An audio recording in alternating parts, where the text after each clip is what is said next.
सुंदरी, मैं सचमुच विस्मित हूँ तुमको सहसा देख यहाँ।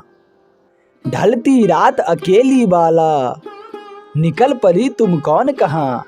पर अबला कहकर अपने को तुम प्रगल्भता रखती हो, निर्ममता निरीह पुरुषों में निस्संदेह निरखती हो।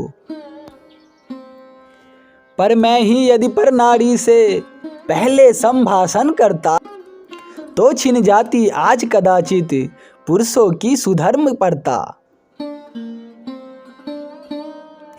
जो हो पर मेरे बारे में बात तुम्हारी सच्ची है, चंडी क्या कहूँ तुमसे मेरी ममता कितनी कच्ची है। माता पिता और पत्नी की, धन की धराधाम की भी, मुझे न कुछ भी ममता व्यापी जीवन परंपरा की भी।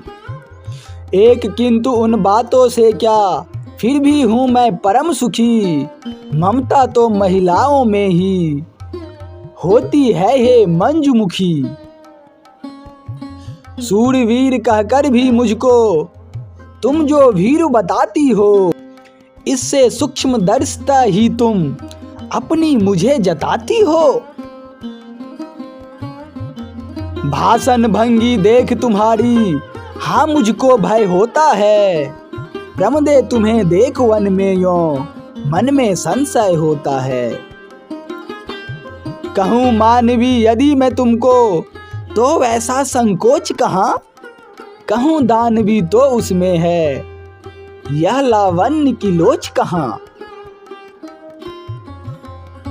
बंदे भी समझू तो वह तो होती है भोली भाली, तुम ही बताओ कि तुम कौन हो हे रंजित रहस्य वाली।